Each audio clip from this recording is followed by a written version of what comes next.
Mr. Badger, Here. Mr. Halter, Here. Mr. Manzoris, Here. Mr. Prahl, Here. Ms. Tuckerbuck, Vice Chairman Simpson, Here. Chairwoman Keller. Here. Do I have a motion to excuse? I'll make a motion to excuse Ms. Tuckerbuck. Second. Motion by Mr. Prahl, second by Mr. Badger. Roll call, please.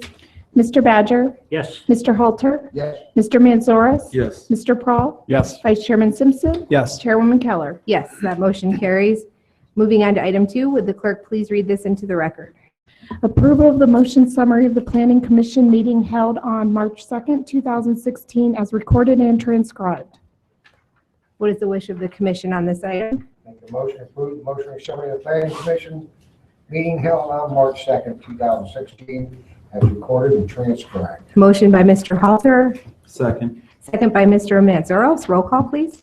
Mr. Badger, Yes. Mr. Halter, Yes. Mr. Manzoris, Yes. Mr. Prahl, Yes. Vice Chairman Simpson, Yes. Chairwoman Keller. Yes, that motion carries. Moving on to item 3, regular business. Would the clerk please read item A?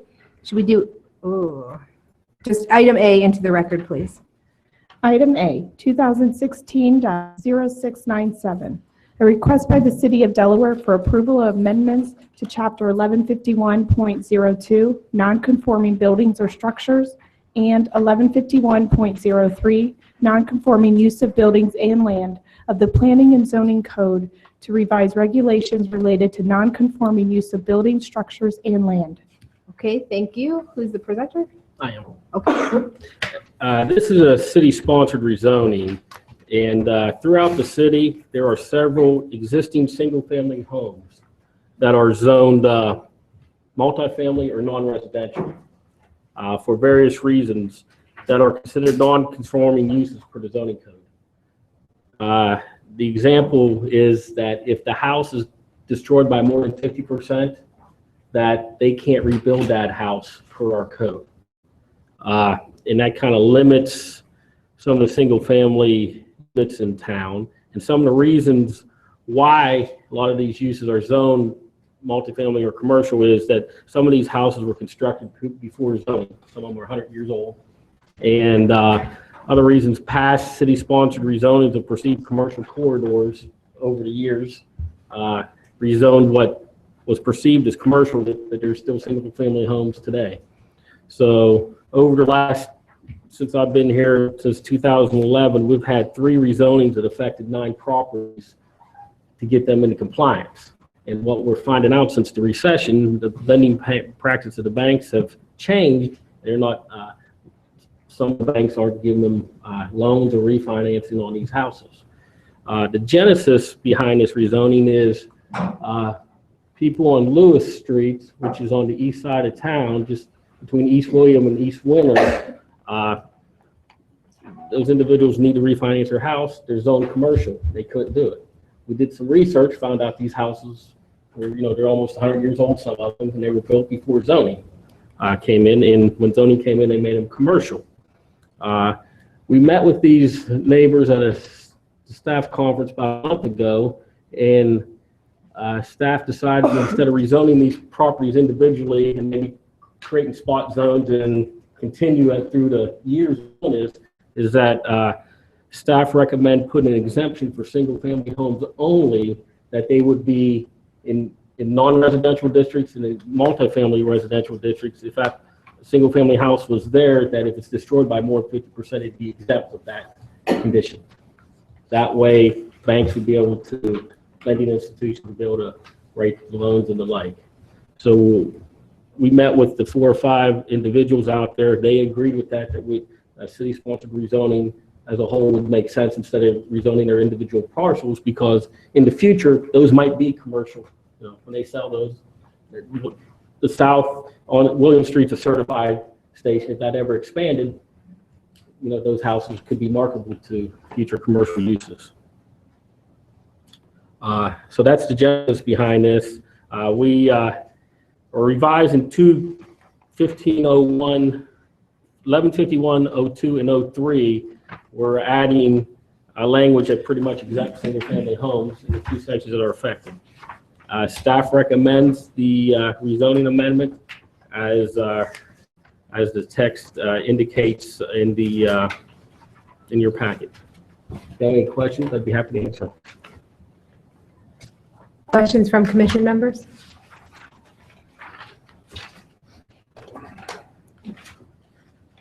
So just to clarify, though, we're not going to change the zoning on them, we're just changing the clauses within The zoning code. the code itself. Correct. Would they still be considered non-conforming if they come up for other things before staff? For height and setbacks and the like, they have to meet the remainder of our code. Okay, so if they came back before us, though, then for some other reason, would they then need to be zoned? Did zoning change, like we've seen other zoning changes occur? Depending on what the exact site plan would be.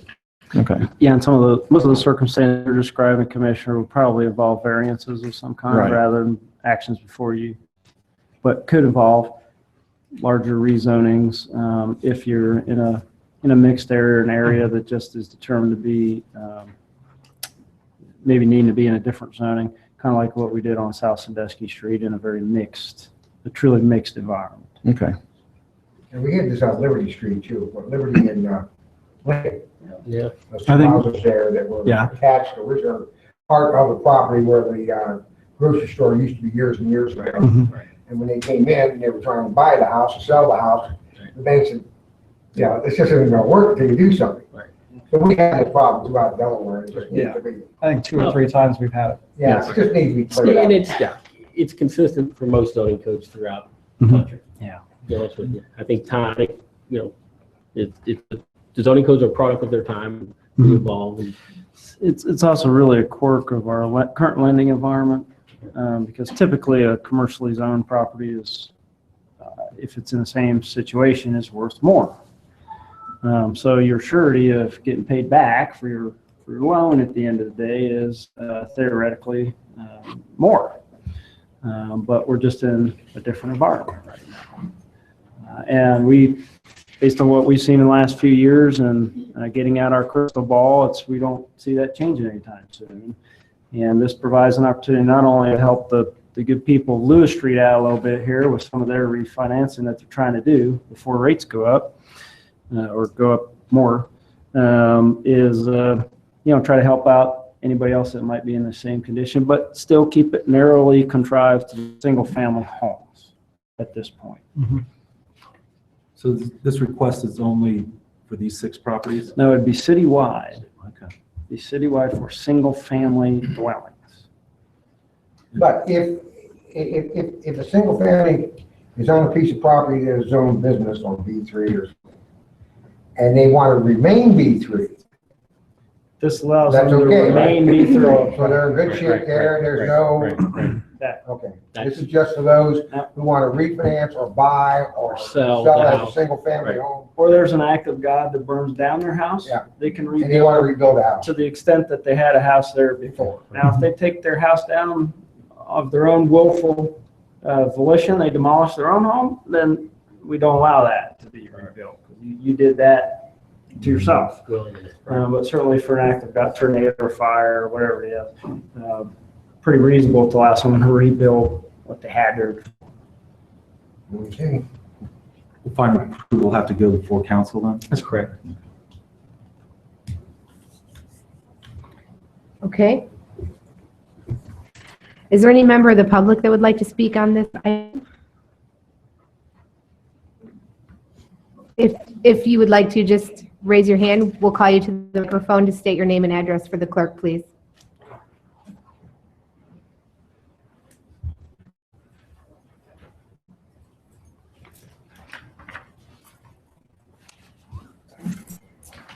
My name is Gloria Wright. I live at 20 Lewis Street.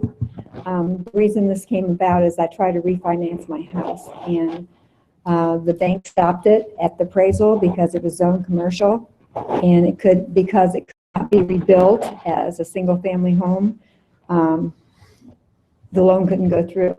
And I thought maybe it was just that bank in particular, but I checked with several lending institutions, and because of the wording that if it's destroyed more than 50% by fire, it cannot be rebuilt, and nobody can lend on it. So that that puts you in a kind of a hard spot if, say, for instance, someone dies and wants to sell their home to get the money out of it. That's impossible to do unless, a commercial property, a commercial person wants to buy that property. And how many commercial people are going to buy 4 lots? So that's why I brought it up, because, I wanted to refinance. Okay, thank you. Dave, what's a realistic timeframe for this to go before council and become law so that these homeowners can move forward potentially? I could, with council waiving their own rules, that it could be approved by the end of April. Okay. Second reading. And have at least 2 readings. It's a zone change. It has to have at least 2 readings before council. But we anticipate your approval tonight, and so we have ordinances ready to be put on their docket for their next regular meeting. Okay. For the first reading. Okay. Anyone else from the public that'd like to speak on this item? Going once? Twice? Okay. I'll turn it back over to the commission. I'd like to make a motion to approve case number 2016-0697 along with all staff recommendations. Motion by Vice Chair Simpson, Second. second by Mr. Badger. Roll call, please. Mr. Badger, Yes. Mr. Halter, Yes. Mr. Mansourus, Yes. Mr. Prahl, Yes. Vice Chairman Simpson, Yes. Chairwoman Miller. Yes, motion carries. Thank you for coming down. It'll go on to council next, and like Dave said, there'll be at least 2 readings there, and you're welcome to attend the public hearing for that as well. Okay, moving on to item B, if the clerk would please read that into the record. Item B, 2016-0631, a request by Sawmill Delaware Investments LLC for approval of a rezoning amendment to the existing M1 PMU light manufacturing planned mixed-use overlay district at 2663 Airport Road, parcel number 419-220-003-000 on approximately 47.558 acres. Okay, who's the presenter?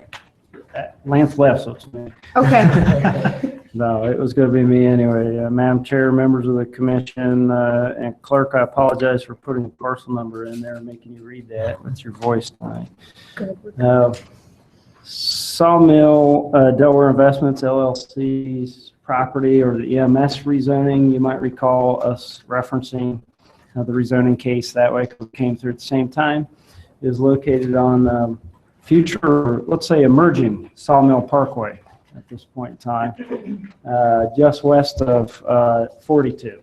So we have maps tonight. This is just a text change for you. And I'll just go to the aerial photograph. As a matter of fact, when we were preparing the case, the county hadn't put the subdivision in yet, so you don't see all 5 lots that are in there today. You see we referenced that in the text. But the applicant brought forward to us some clarifications they really wanted in the text for the most part, and then just some consideration with respect to ancillary retail uses, which we've allowed on occasion in other parts of M1 and M2 zoning districts. Of course, this is a planned mixed-use overlay with its own text, as you know, and you see in your packet. The changes are really fairly minimal, and staff from our office, the city attorney and city manager's office, and economic development have all reviewed and recommend approval of the changes in your packet. But it would allow for clarification that warehouse or indoor storage facilities includes wholesale, and that's subdivision-wide in this area in the red outline here. And then for transportation-related uses for businesses, including air or ground package pickup or delivery, those would be limited to Lot 6 only, which is the southwesternmost lot of about a little over 7 acres in the subdivision. So not the whole thing, but just that lot. You also might hear us refer to this as Symmetry 2. I don't think we're calling it that officially, but the Symmetry 1 building is at 42 and London Road, and so you'll hear us maybe slip into that from time to time. It's the same developers, and it's the same kind of idea. And then for accessory uses, that retail or commercial uses can have some ancillary commercial, and we've defined that and put some boundaries around that. Again, this is for lot 6 only, but it would be no more than 25% of the demised tenant space or 4,000 square feet, whichever is less. Because we don't know how the spaces will be demised, that puts an upper boundary that would really keep it accessory. We talked about some other things, but this is what we all agreed on with respect to the change in this case. Staff recommends approval. I'm happy to answer any questions you might have. Mr. Badger? I'm not real sure why we're restricting transportation uses to lot 6, but this seems totally appropriate for the site and where it is. It's just, I'm not sure why we're restricting it so much, but that was at their request. That was, we negotiated together and arrived at that. Part of this is that the city has a significant investment in this area as well in many forms. So part of the idea of our M1 and M2 heavy zoning districts is really to reserve those more for industrial uses. And the typical pattern of uses is that once sites are not used for industrial purposes, they fairly rarely go back the other way to industrial purposes. So the idea was, okay, we understand it. We're near the airport in Sawmill Parkway, and we understand that there may be a market. We understand from the owner that there may be a market for this type of use, tenant. And so on lot 6, we're comfortable with going that far. You know, they could certainly, if there's a different market in year 10 here and it makes sense to do that for the entire subdivision, they certainly have the right to bring back another change in the future. Answers that. Any other questions? In the future, though, they'd have to bring that back as a conditional use, right? Have to bring it back as a zone change again to allow it past lot 6. Oh. And you and council could consider that at that time. I think it's a fair request, and I think it's good to give the developer some flexibility here. Is the applicant here this evening? Would you like to come forward? Sure.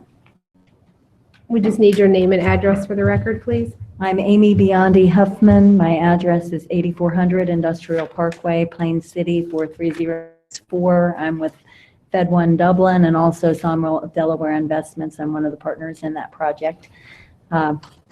Dave really did a great job explaining what we are trying to do. When he refers to Symmetry 2, that project will hopefully come before you for your June Planning Commission meeting to be able to do a multi-tenant facility. We have had substantial requests and interest in bringing new businesses to Delaware that need a multi-tenant type of use, that need that mid-range space, that not the incubator little company, but not big enough to have their own building either. And so that's really what has spurred the decision to go ahead and do a building like this. Okay. I think it's excellent news for the city, and it sounds good news for you as well. It is. Any for the applicant? Okay, thank you very much. You're welcome. I turn it back over to I'm sorry, we have a public hearing. So is there any member of the public that is here to speak on this item? Seeing none, I close the public hearing and we'll turn it over to the commission. I'll make a motion to approve 2016-0631. Motion by, was that Mr. Prohl? Yes. Sorry. Motion by Mr. Prohl. Second. Second by Mr. Halter. Roll call, please. Mr. Badger, Yes. Mr. Halter, Yes. Mr. Mansoris, Yes. Mr. Prohl, Yes. Vice Chairman Simpson, Yes. Chairwoman Keller. Yes, that motion carries. Thank you. Moving on to item C, would the clerk please read this into the record? Item C, 2016-0518. A request by Shorty's Casual Cuisine for approval of a conditional use permit to construct a temporary outdoor patio at 554 West Central Avenue on approximately 1.1 acres on property zone B3, Community Business District. Thank you. Who's the presenter on this? I am, Mr. Chair. This site is located north of West Central, just east of Bridgetown Plaza. It's a strip center. This tenant occupies the portion of the building that fronts West William Street, and they're proposing a temporary outdoor patio on private property from March to early November. And it would encompass the western two most parking spaces on the site. There have been a few cases in the past where we approved patios on private property, but this is the first time we've had a temporary one that would encompass parking spaces from staff's selection. From an engineering perspective, because there's no permanent site work or like engineering drawings will not be required, roads and access to the site would remain 2 curb cuts from West Central Street. The patio itself would be approximately 20 feet by 22 feet. I said it'd take 2 parking spaces in the area. Our code requires that you maintain a 24-foot drive aisle between parking spaces. And as proposed, they would not meet that requirement. However, I spoke to the applicant today. They're reducing the size of the patio, I think, to 18 feet, I believe, which would achieve compliance with that requirement. The patio would be surrounded by this is kind of the outline of the patio on the parking spaces in front of the restaurant. The temporary patio would be surrounded by a split rail fence that would, in each pole would be in a concrete bucket, it's my understanding. That's what would make it temporary. And also there would be some landscaping between parking space and the south side of the patio to give it buffer a little from the parking lot. And those plants would also be in pots if you wanted to be movable. Staff would recommend some barrier between the fence and the parking lot, maybe parking blocks or bollards, or like anybody strays off into that, just warn them that, there's a patio there. Also, we can agree to restrict the hours of this from 11 a.m. to 10 p.m. Sunday through Thursday, and 11 a.m. to 11 p.m. Friday and Saturdays. In addition, there would be no live music or outdoor speakers would be permitted on the patio, and the applicant agreed to that. That's our typical requirement for outdoor patios in the city that's close to residential areas. There's a residence house 2 down on the east on William Street. The applicant indicated they're not proposing any lighting, but if they would, this is the type of lighting that they would propose, some string lighting. And if they install that lighting, it would have to come with our minimum lighting requirements and be approved by our chief building official. This subject proposal meets all of the criteria of a conditional use permit. Staff recommends approval with 6 conditions. I'd be happy to answer any questions you may have. Questions from the commission? You said you were reducing one of the dimensions to 18 feet. Which one of the dimensions on Is that a question for the applicant? It's a general question for anybody. Yeah, I Okay. defer that to the applicant. I believe it. I'll let them answer that. Okay, could we have the applicant come forward? Name and address for the record, please. Just the building address that we're at. You can give that. Okay. Tom Ivinson, 554 West Central Avenue, Delaware, Ohio, 43015. John Cordes, 554 West Central Avenue, Delaware, Ohio, 43015. Okay, Okay. the question, I guess, basically, there's a 22-foot dimension I see there and a 20-foot. Which one's being reduced? It's a 20-foot. Yes, the 20-foot. 20-foot one Yeah, would being be brought down to 18. 18, which will give the spot ahead of it the 24 feet clearance that you need. Are you guys going to use picnic tables out there? Yes. Yep, we had a local guy make us picnic tables for us. They're, Okay. yeah, they're very heavy and very well made, so. when I first read this, I have to be honest, I was a little apprehensive because the whole split rail fence and in the bucket of concrete, a little apprehensive, but I think because it's a temporary, to specific dates, or are we keeping it general just in terms of? For, yeah, we're going to go from, just basically from early March. I mean, that's what we're asking for through November. Sometime that's, and then Okay. winter season, we'll pull it all down. And you have no concerns about the requirement for no like signage or banners or anything on the fence? Okay. No, and to address your concrete bucket, we actually talked to the Tri-Jessel property as well and the thing, and we're going to anchor those in with rebar. The Okay. buckets. Yeah, And then we So can that just way, pull that up at you the know- end, so when the storm comes, it's going to be secured. Okay, anchored good. down. Yeah. And we also put a ramp in the diagram, so that way it's I handicapped did see accessible that. also. I did see that. And what are your thoughts on the comment regarding having some kind of like a barrier so that a car Yep. can freely? Your typical parking concrete blocks will be in the front. Okay. Well, that satisfactorily answered my questions. So this is the whole purpose of being able to have a place to serve alcohol during nice weather and stuff, right? Food. Food, no Yeah. alcohol? We're mainly a family place. We don't, we're 80% sales are Yeah, our somewhere food, that's- maybe more than that. So we just want to create a good atmosphere. Town has that atmosphere where, on nice days they want to go outside and eat, and we just want to be able to do that too. And we've sponsored several softball teams or things that they want to, and they expressed that, hey, get outdoor, that'd be great. We can come after the games and sit out here. And Yeah. It's great for us as a small business to Right. be able to grow a little bit. So. Well, the reason I ask is I'm sure that the Department of Liquor Control will want to know what type of barrier you have there. Yep. To be able to serve alcohol. Have you presented anything to them yet? Yep, I've talked to Ms. Bird about it a couple times, and she's actually excited about it. I've talked to her on multiple occasions. She's okay with it. I've sent her plans over, and actually she's going to stop by tomorrow. I gave her the local state liquor control agent. And she's okay with the split rail fencing and all that you guys proposed? You said you have talked to the liquor department Mhm. and they approved a temporary patio? They haven't approved it yet. They wait for your approval first, and then she comes out the next day, and then I was told that they have to be permanent.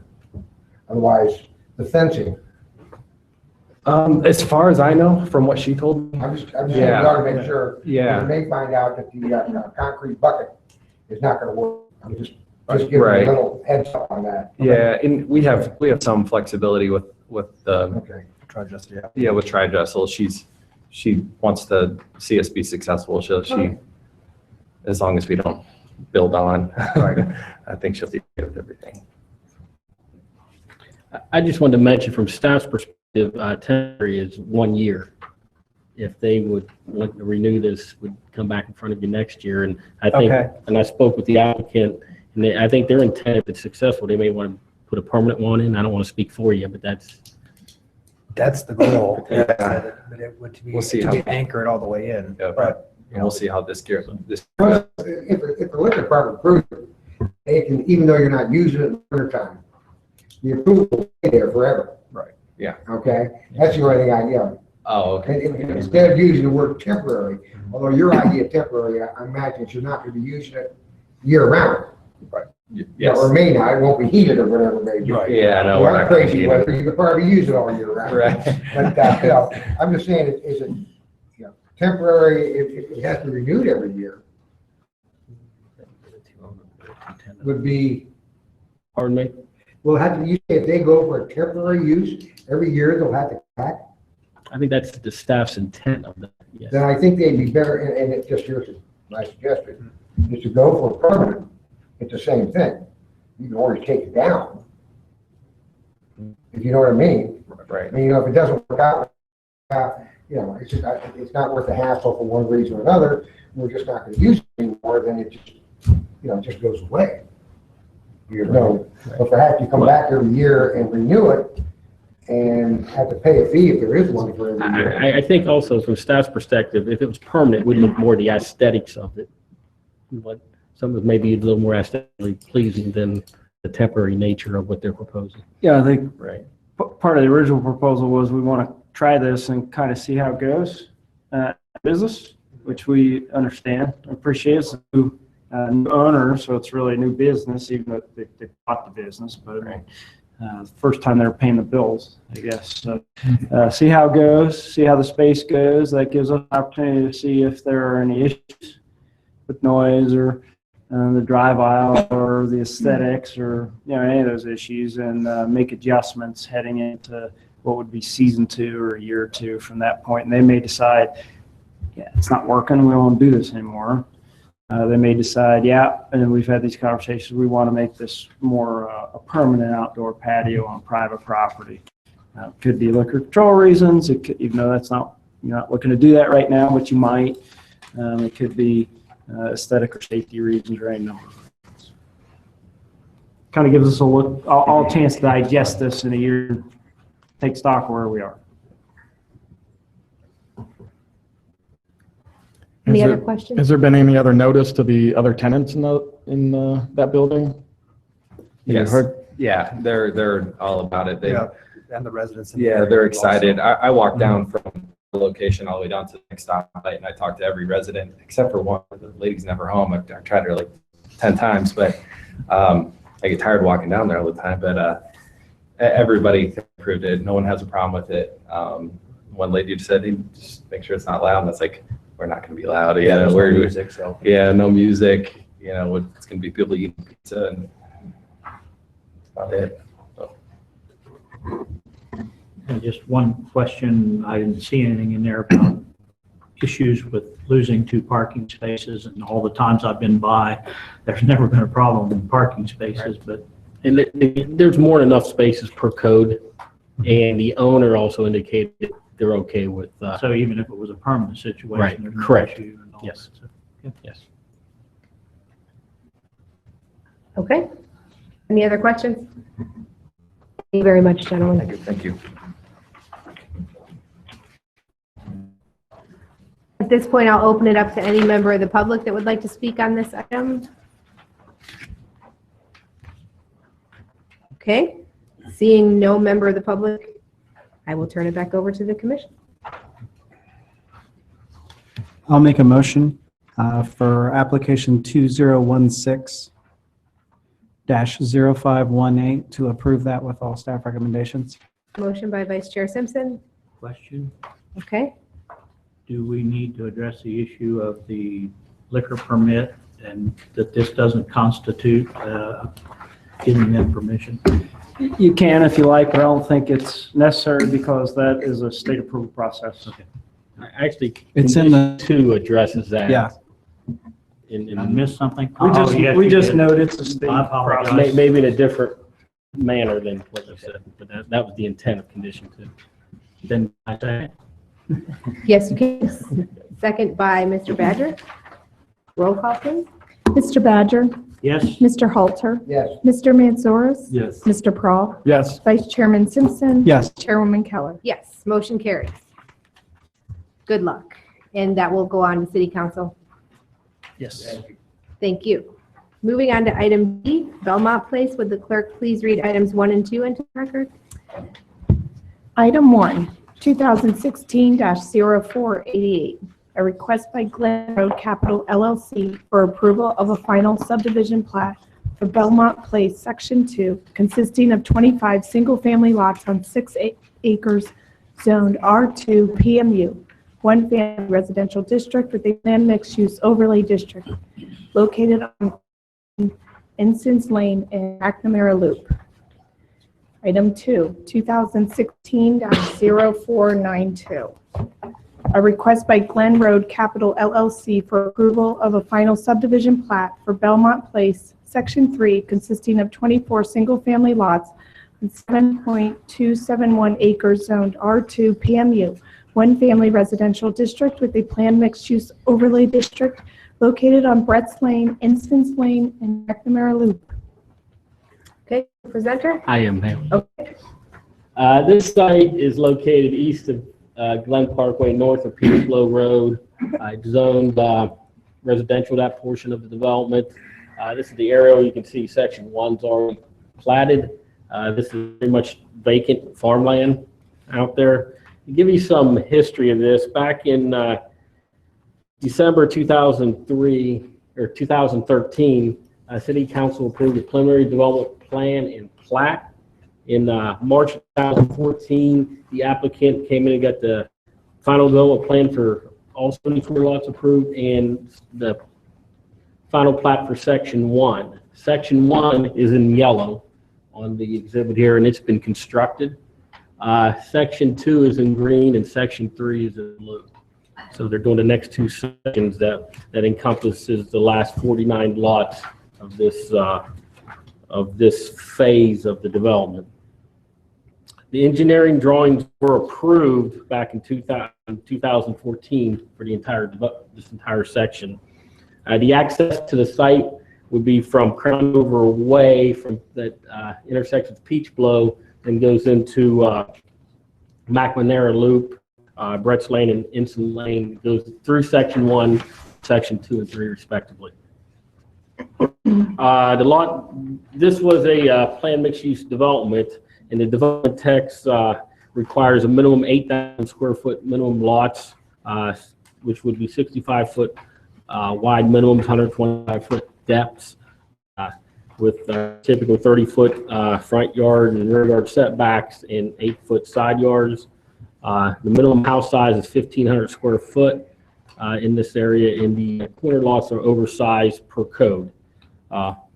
Also, the design of the houses would not only have to meet our minimum design guidelines in Chapter 1171, more restrictive architectural standard development text, which includes 50% natural materials on the front of the house, upgraded garage doors, and no blank walls.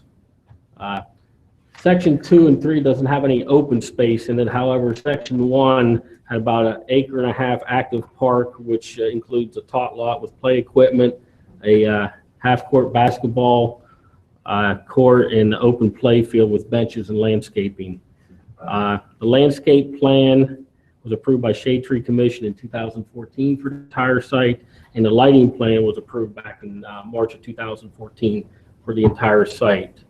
Staff recommends approval of Section 2 with 4 conditions and Section 3 with 4 conditions. I'd be happy to answer any questions you may have. Questions from the commission? I have a couple of question and comments. On the initial road in, it's called Crownover Way, but on the site, it actually then goes into Trotter's Way. Is that going to be correct, or should that be Crownover Way, the entire road? You to plan real quick. There'd be one name to it. Okay. It's your answer. Okay, that's And I can what I verify which expect. one. Yeah, that would just be Over Crownover. the years, this Trotter's. development had 2 or 3 different names, and it's been very confusing. Sure. And then really the second question is more for any type of future development. It looks like we're working from at the southeast corner and then moving yourself northward, Right. type of thing. Where would you have a second access road, either out towards the Parkway or towards Peach Blow? This, So I don't want to see us getting into where you're into suddenly 500 homes before we get to that next access, probably to the Parkway.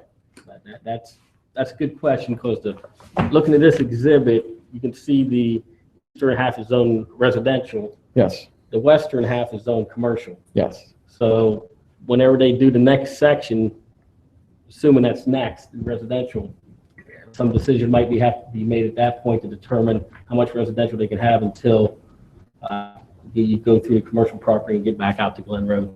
Okay. I just don't want to get painted in the corner. No, they had a little different zoning in this case too, where the western half could potentially involve quite a bit of residential as well. They have some apartment right on this piece as well, but you can see a little stub in kind of near the G and Glen Parkway on this exhibit. Mhm. You see that?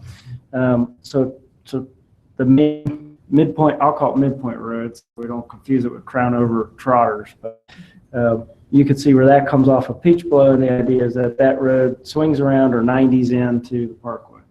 So it would be with that phase of development they could develop the next quarter of the development in the yellow up there.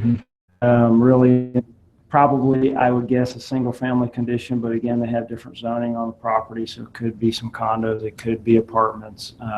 Based on the take-up of these houses and the price points that we're seeing right now, it's really just begun. I would think that if that momentum continues, it's probably likely that this eastern half is all single-family homes in this same basic size range that you see here. And that's, you're not talking 400 homes for that. So then when the front or the Glen Road I would come in, that road would connect all the way through. There's also some conversations with property to the east and developers with them that would have to be annexed to the city, but that could provide another connection in the future as well.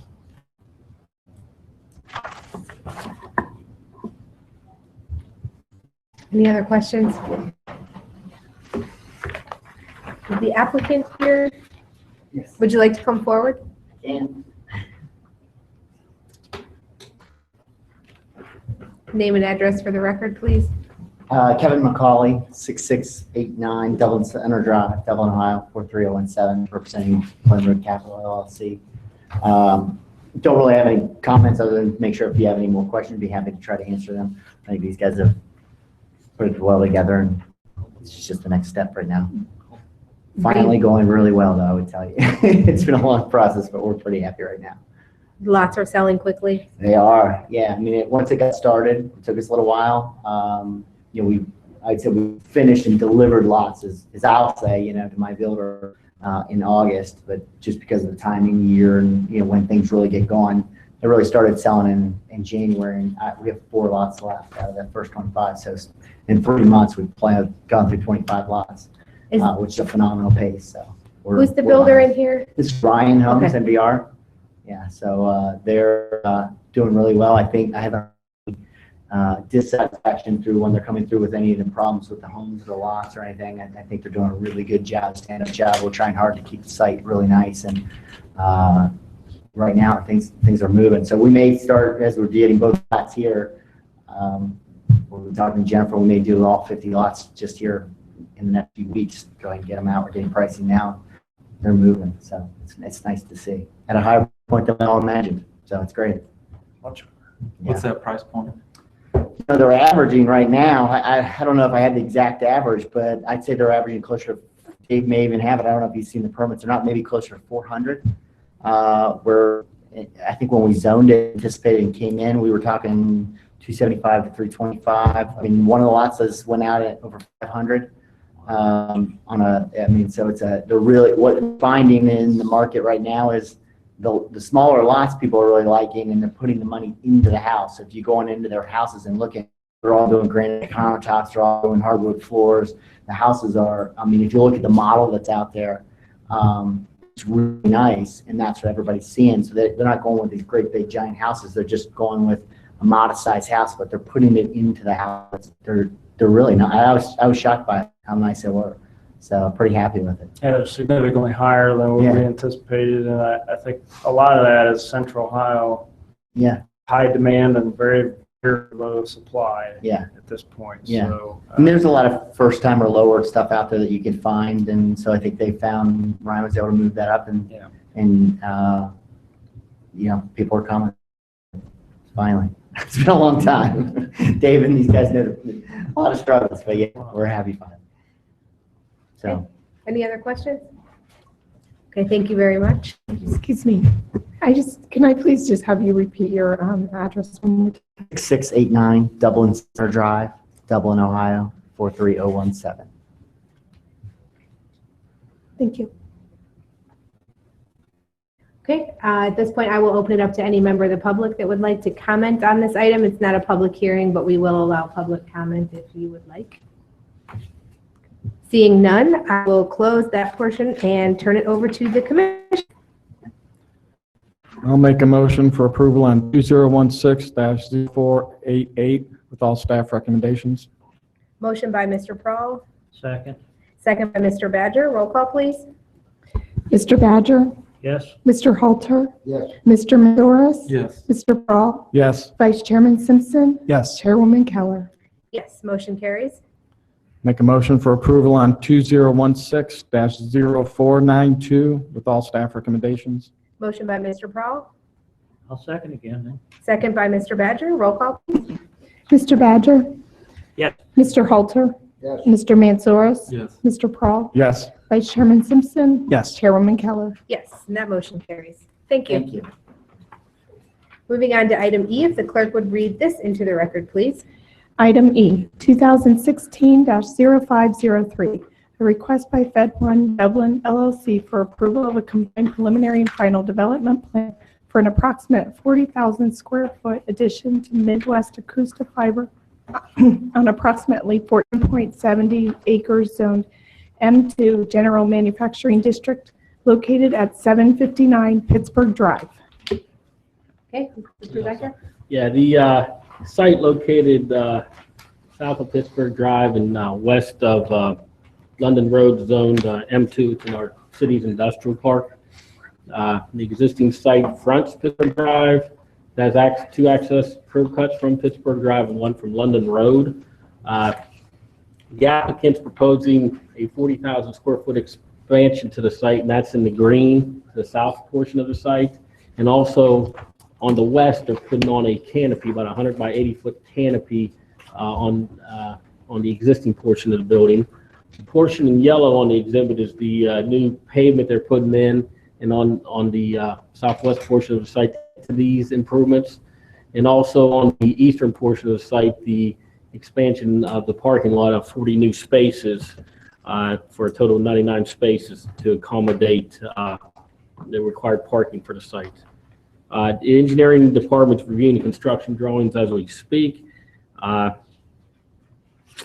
site has the appropriate number of parking with the ability to add 133 new spaces if required, if the use changes in the future or employment, and that's located just east. Majority of those spaces are just east of the proposed 40 space lot and some adjacent to the existing building. Design of the building itself would be metal siding to match the existing building with a standing seam roof. This size, the height of this addition would be 36 foot high, probably about 10, 12 feet higher than the existing building is today.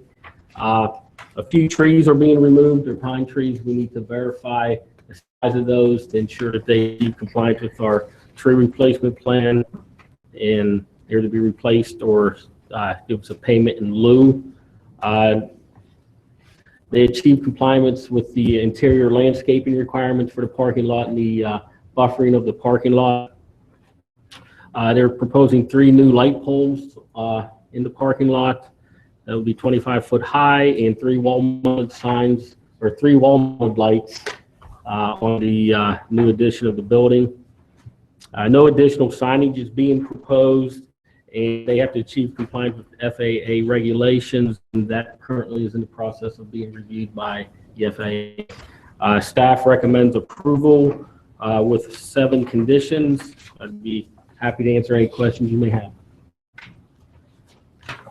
Commission member questions? Would the main access for the proposed addition still be off of Pittsburgh, or would that be off of London? I Or you defer wanna to the defer that? applicant Okay. on that. Applicant? Name and address again for the record, please. Amy Biondi Huffman, 8400 Industrial Parkway, Plain City, Ohio, 43064. And the main access would be still off of Pittsburgh. In fact, what we have talked to the fire department about is putting up 2 bollards with a breakaway chain to try to deter people from coming in off of London. That would only be for fire department access. No, that was, when this originally came in front of council, the original building, that access was supposed to be limited indoor only. And at that time, they were going to put some barriers so that the London Road access could not be used. You might want to check that. That was never done, evidently. So I mean, we need to have that. If they're proposing to do that, we ought to make sure it gets done, Dave. You might want to check the original. Yeah, I think what we would do is there's the original that might be in place, and I don't know, I'd have to check what you're talking about, but this would supersede any of those in terms of that access point because of what Amy just said. They've been looking to take that access down from a full, which is really what you're as well, but still provide it as an emergency access. So I think it achieves the same. Yeah, we did talk to the fire chief about that Yep. particular issue and talked about doing it with bollards and a breakaway chains, and it would say fire department access only, so that the fire department would have a way to get through there because they like the thought of being able to circulate the building and have two major access points. But it would keep any vehicular traffic from going through there. Okay, any other questions? Just on the canopy, what is the effect for the canopy, or what is the use for it? The intention is the Midwest Acoustic Fiber folks to be able to use it as covered outside storage for the things that they currently store out just in the open presently, and they want to be able to consolidate it, move it around, so it's got a designated location, a designated pad that it sits on, and it'll be covered. Sir, are you with Acoustifiber? Yes. Would you like to come up to the microphone? Name and address for the record, please.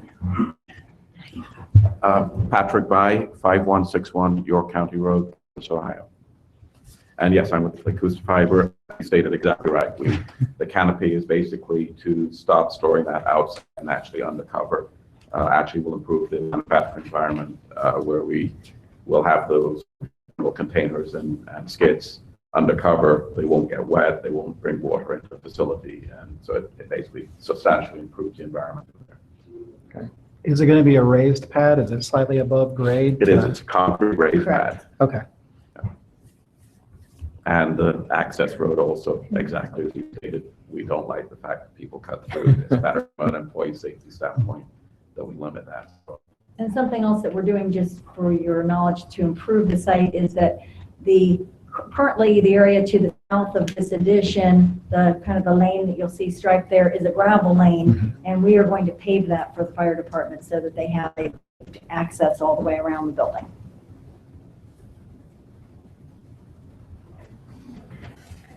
Any other questions? Nope. Okay, thank you very much. Thank you.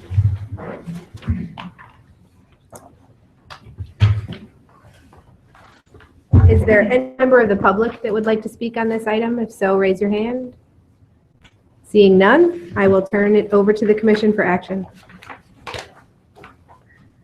I'll make a motion for application 2016-0503 to approve that with all staff recommendations.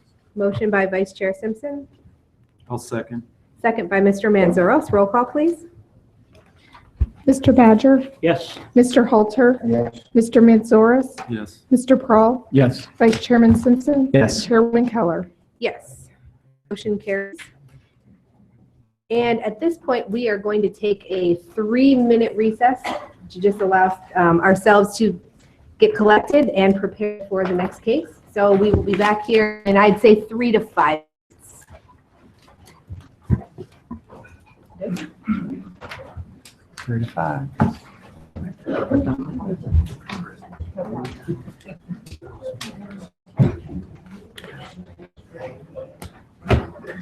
How you doing over there, Trouble? Not bad. How about yourself? I'm doing pretty good. No problem. Can't tell you. I'm staying out of trouble for the most part. Well, at least where the law is concerned, my wife's always mad at me about something. I'm always in trouble. Oh, well, I know, yeah. I understand. You can't avoid that, though. I mean, it's always something. I don't know. Hey, good to see you. No. Yes, sir. I'll take care Now, of quick that. question for you Exactly. on Precision Tower. Because I know Chad was out of town, and Chris was out, Jim was out of town. I know they're working on trying to get comments back.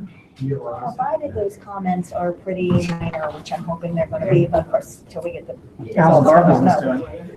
Would you possibly feel comfortable giving Barry the approval to start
order so that we can handle case letter F, if the clerk would please read that into the record.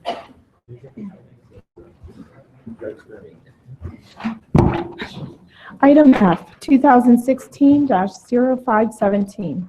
A request by Speedway LLC for approval of a final development plan for an approximate 4,608 square foot Speedway gas station and convenience store on approximately 12.912 acres located on the northwest corner of US 23 North and Hills Miller Road on property zone B4, General Business District. Okay, Mr. Effman? Madam Chair, members of the commission, this final development plan for Speedway's proposal of Hills Miller and 23. It's only been just a few months since the preliminary development plan review, so I'm sure we're all intimately familiar with the site and the requirements at this time.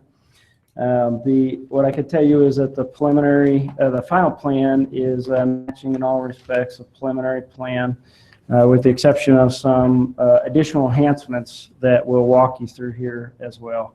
And you'll note that we have several conditions of final approval that really match the plans and will ensure that what the applicant Speedway ends up building is in accordance with those conditions as well. Site's obviously at Hills Miller in US 23.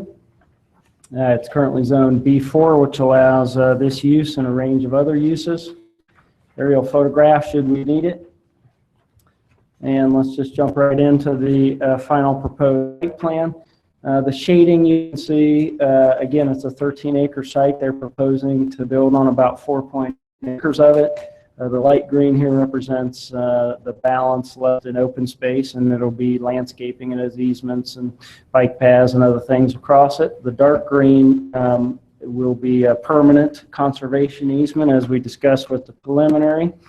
Also, as we discussed with the preliminary here, you can see it to the north, on the north side of the proposed facility, as well as on the west side of the proposed facility. And that amounts in total to just shy of 4 acres in total of permanent conservation easement as well. While we're here on the proposed, I wanted to point out an item that was brought up through the preliminary process, and that is sidewalks along Hills Miller Road that was shown then, but also a connection from that sidewalk, you can see on the left side of the screen here, to across the drive aisle and to the front of the store as well to provide that pedestrian connectivity. So we talked about having Speedway do that during the preliminary review as well. You can also see the bike path, the portion of the bike path along the back access road. Again, access was provided off US 23 with right in, right out only. And a full access off Hills Miller in the same location that we discussed with the preliminary plan that was approved by council. There are a number of site improvements that have to go on, obviously, but there are quite a number of traffic and transportation improvements that the engineers have been working through with Speedway that have to be put into place as well to affect this project, and Matt and Jennifer can speak more to that later. The proposed building elevation matches the preliminary with the exceptions of a gabled entry now. Gabled entry of the main door, as you can see, still providing two dormer windows on the roof line. All the other adaptations that we had in the preliminary development plan as well. Mansard roof for the canopy and tanned out canopy band, etc. One note to just bring to your attention is that there's Cordova stone spec for the columns and for the building. In this case, you'll note one of our conditions is that Cordova stone, which is more like a split face block look stone. In our recommendation is not that should not be approved, but that Delaware blue vein or cultured stone equivalent. In the real world, you can think of the Troy Road store and the stone on those columns as being the equivalent, is the stone that should be used, and Speedway is aware of that, and they've agreed to make that accommodation as well, at least verbally. The proposed tree removal and replacement plan. This is the same as what you saw with the preliminary plan as well. In the intervening months, the applicant has applied for a tree clearing permit on the site, as any owner can do in the city. The plan's been reviewed and approved. They've also made a payment of approximately $117,000 toward the removal of the trees, as you see on this plan in the plan set, and that permit has been issued. I believe we have a sign to that effect on the site at this point in time, but they have moved forward with tree activities per our code. We've issued that permit as well, again, per our code and regulations. If they don't achieve approval of the final development plan for some reason through City Council, they've also pledged to make a payment in lieu of the balance of the trees. Some of the tree replanting is satisfied in this case by planting additional trees on site, as you are aware. So that contingency has been satisfied as well. The proposed landscape plan, and it's very difficult to see even at this scale, probably easier in your packet. But one of the, again, it's in accordance with the preliminary plan. Two of the enhancements that you see now are approximately a 5-foot mound just west of the Hills Miller access point. And on that mound would go evergreen trees, a number of evergreen trees, in addition to a variety of other plantings. Down the main access drive, there's a course of evergreen trees, again, to enhance the really the buffering to properties to the west. And then in the, it appears small to scale, but it really is not small, the island between the access drive and the saddle pumps behind the building accommodates a number of evergreen trees as well. We have several comments in there and working with the urban forester to make sure that what we believe to be the correct variety of evergreen trees are selected rather than just white pine, but that we have more robust evergreen trees selected. And we note that in the staff report as well, and that's a detail that we would require during a building permit approval. That's in accordance with what we would do with any other typical applicant. Also, and it's almost impossible to see at this scale, but out at front on the 23 corridor, they are showing the limestone piers with concrete caps, a number of those along 23, in addition to the gateway and corridor plan obelisk, as again we talked about with the preliminary plan. And so those would enhance that gateway approach here on US 23. I'm not going to go through all the signage package in detail. Again, it's in accordance with the preliminary plan conditions that we have noted. There are a couple of plan notes that have to be cleaned up. Our conditions address those as well. But ground signs, a smaller one at Hills Miller and the entrance, and a little bit larger one at US 23 at the right in, right out. And then really minimal signage on the canopy and on the buildings itself. The applicant continues to agree to the no overnight parking restrictions, and as you can see, the site is not designed with any parking, again in accordance with the preliminary plan, and not allowing trucks to park on site, just to stop fuel going to the store and go on about their business. So with that, there really is no reason to not recommend approval to you of this case with the conditions noted. I do want to bring your attention to two things. One is a communication from Bruce Gill that was at your desks today. He just sent it to me this afternoon. It's short, so I'll just read it into the record. He couldn't be here tonight, and he apologizes for that. He's a CPA, and it's tax time, so that's understandable for sure. So he says, but since the Speedway project appears to have, just want to be on record that all roadways, especially Hills Miller Road and related roads, are concrete, not asphalt, which will not stand up under truck traffic. So you have this comment at your desk tonight to consider as well.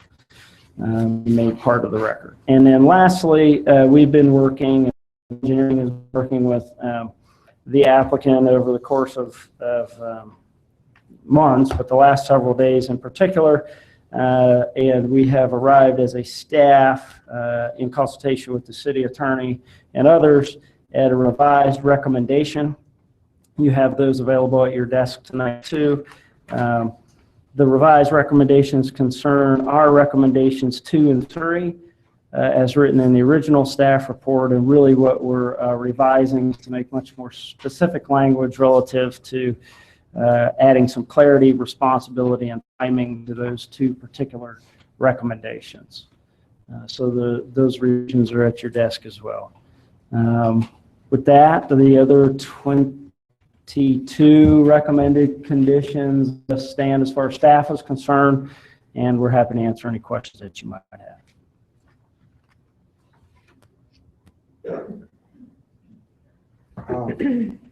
If we want to talk about staff conditions, should we do that now or wait for the applicant? At your pleasure. It really depends what the questions are. Why don't we bring up the applicant, and then you're already in the right place if something comes up that we need your comment on. Just need names and addresses. Brian Witt with Speedway at 500 Speedway Drive, Eden, Ohio.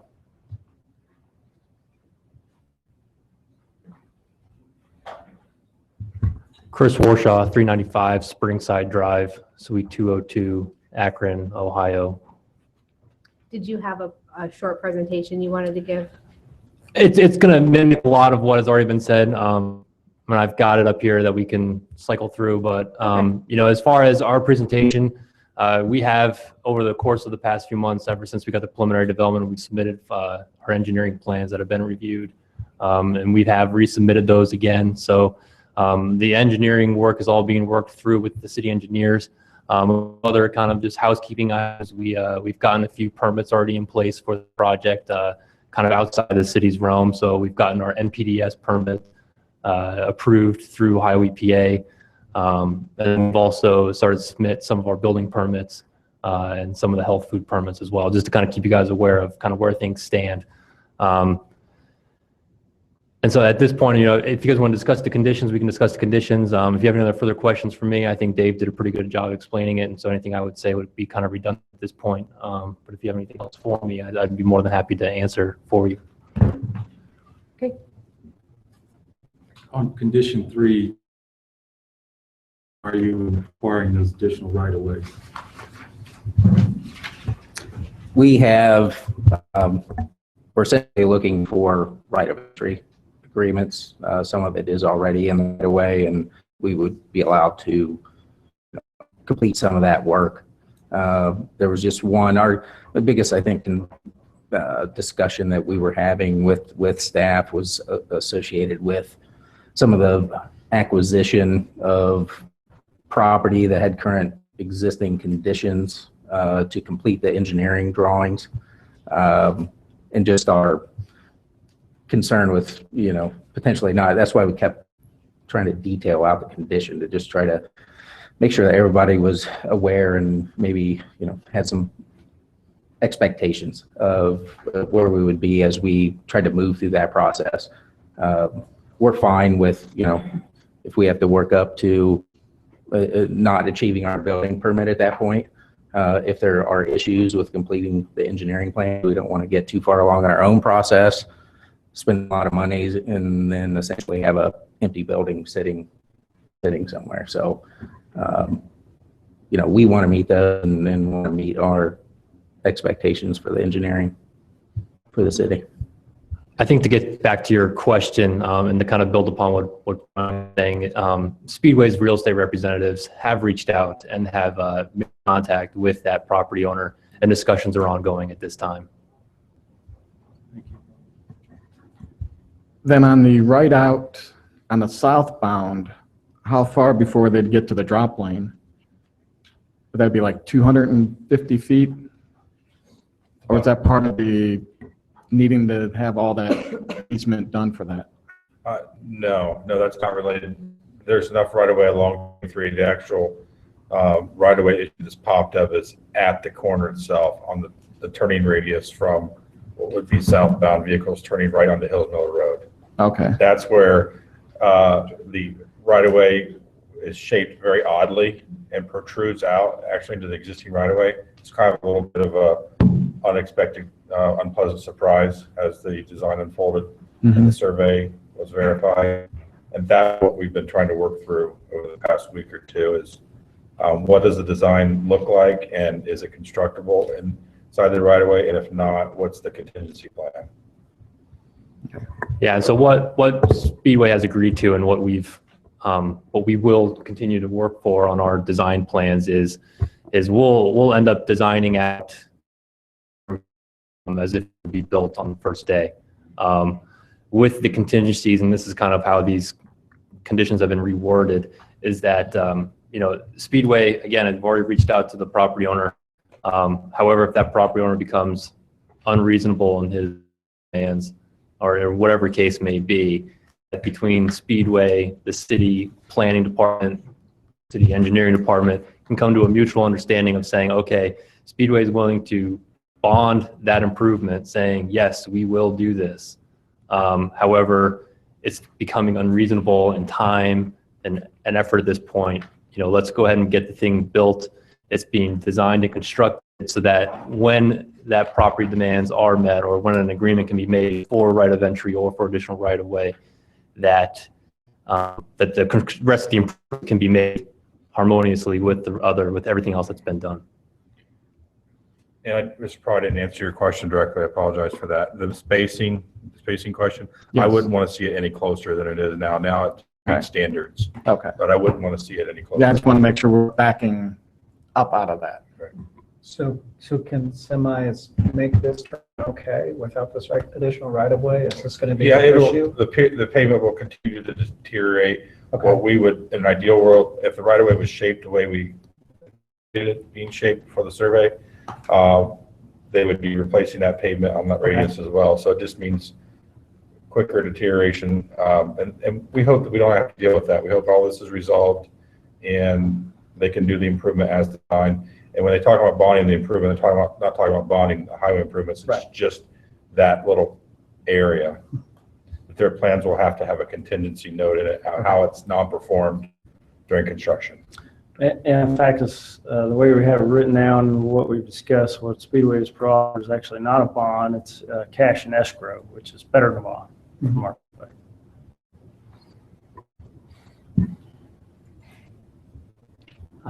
Pavement deterioration is a big concern to me, of course. It's what I've always done.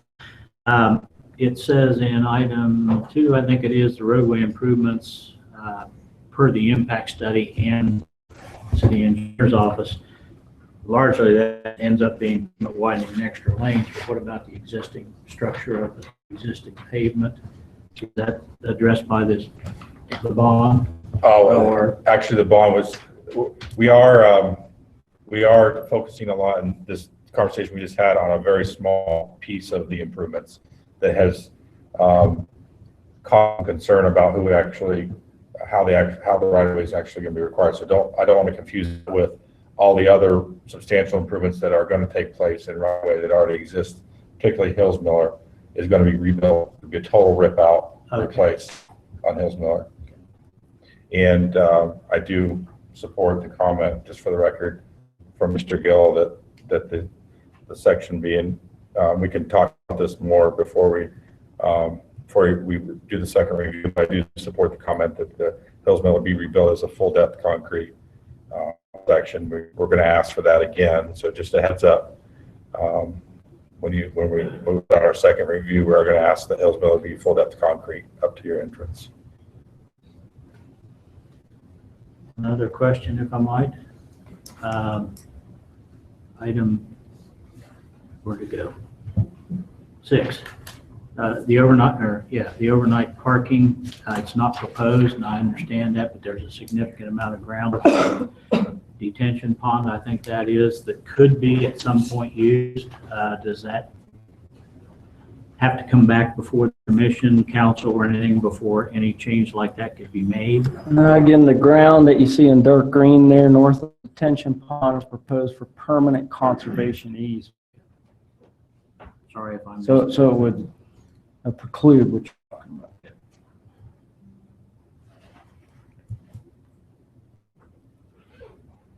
Anyone else? I guess my one is on the outdoor merchandising.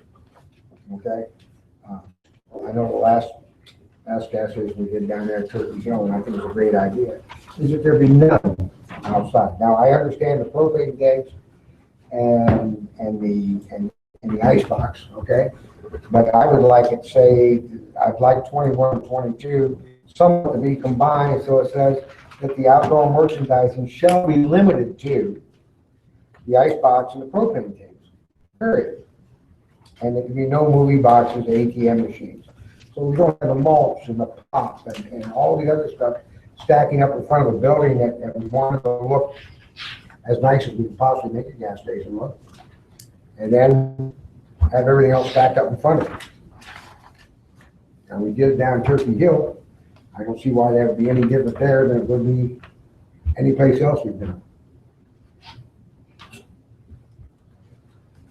Discussion?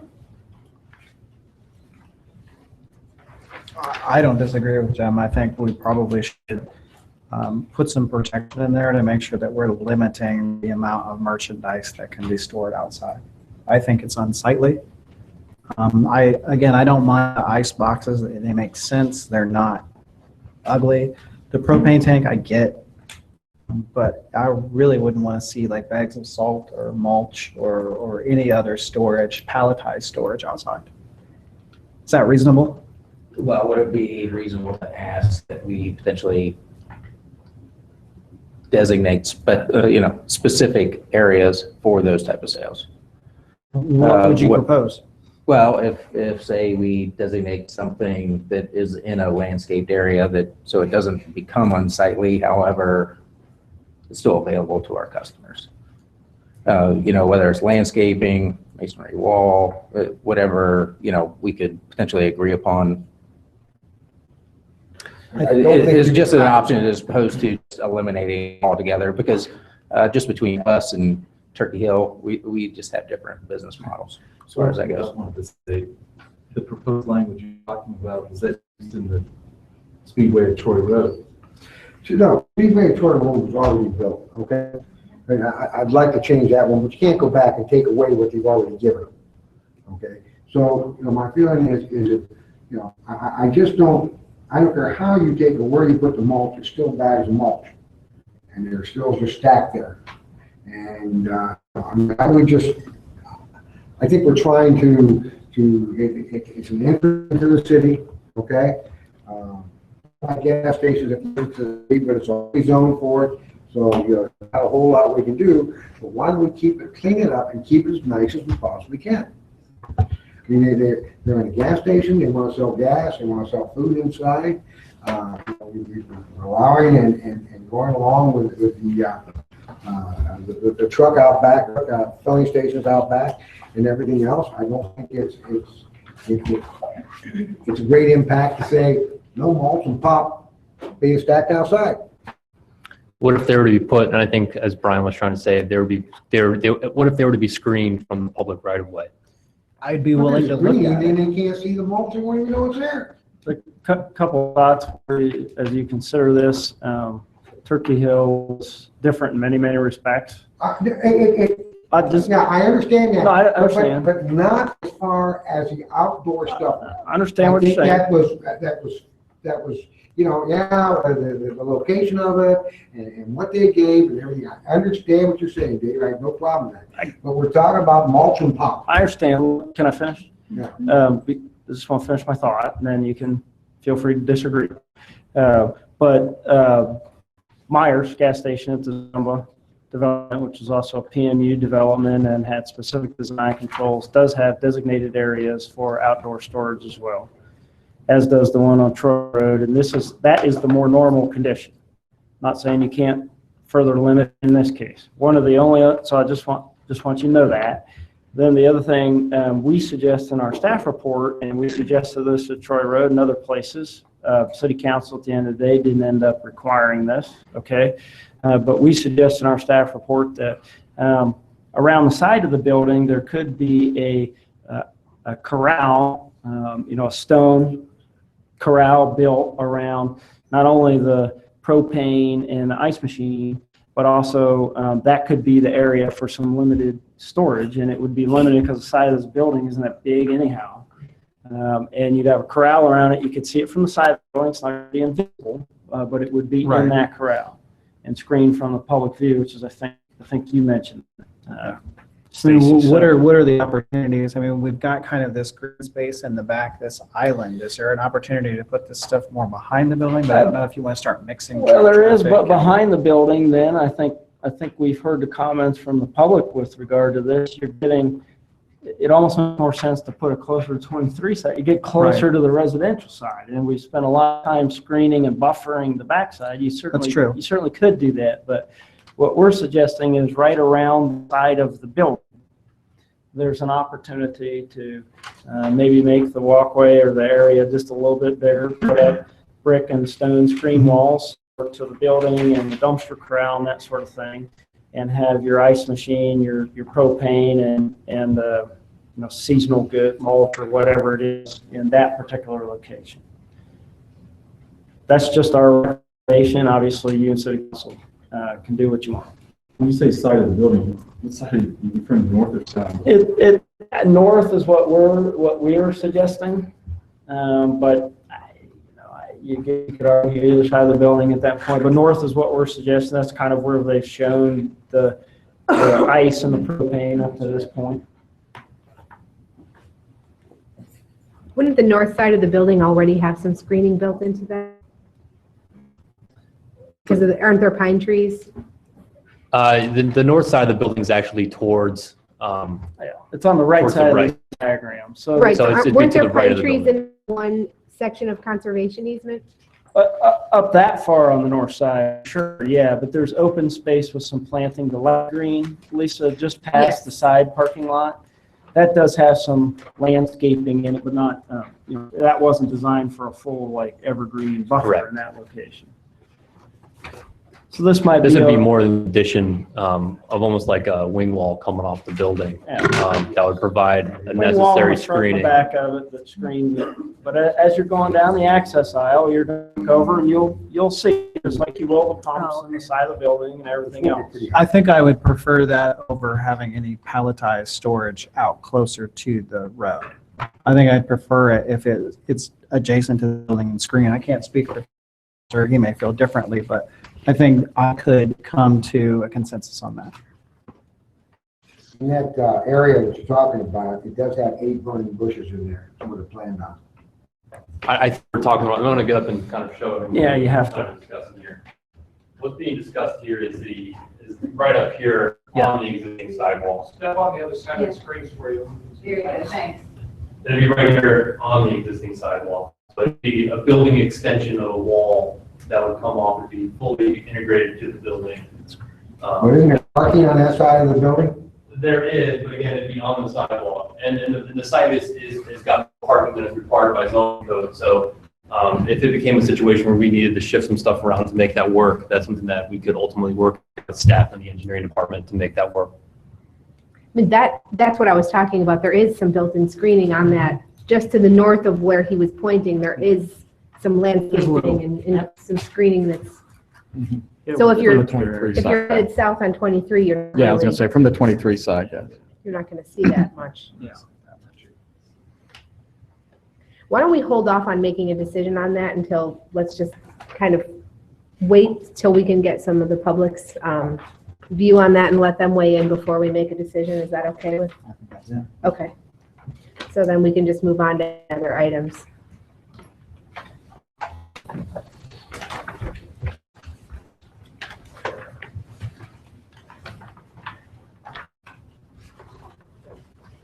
I had one that I wanted to bring up if no one else does. Need to find where I marked it. I think the only other thing I would ask, are you guys fine with all of the conditions that staff has put forward as based on the revised document dated 4/6? Yes. Okay. Anyone else?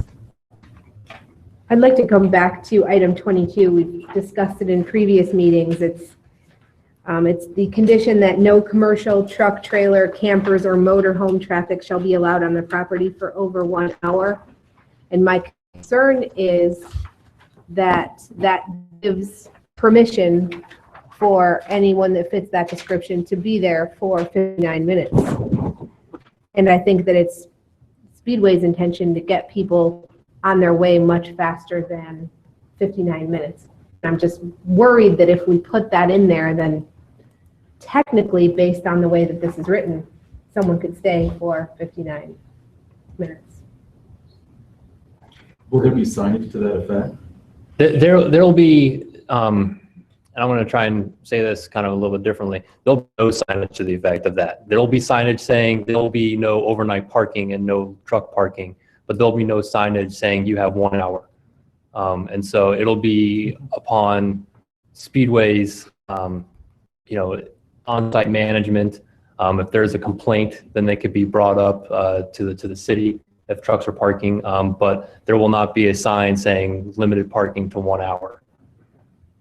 So just in an effort for transparency, I'm getting the sense that you think that's not a necessary condition and that maybe we should discuss taking that out of the recommendations. Probably just because they've already said there's no room for anyone to stay and they're going to try to get people on their way. I'm worried just that having it in there makes it's going to have unintended consequences perhaps. But if there's no signage, or there will be no posted signage within the store as well, right, on little placards, anything like that? There's currently not planned for any signage. So I wouldn't see how a trucker would even know, or a camper or whatever, that they're able to. So I think keeping it in there is certainly fine to do, because it's now incumbent upon the store's policies to move the traffic along.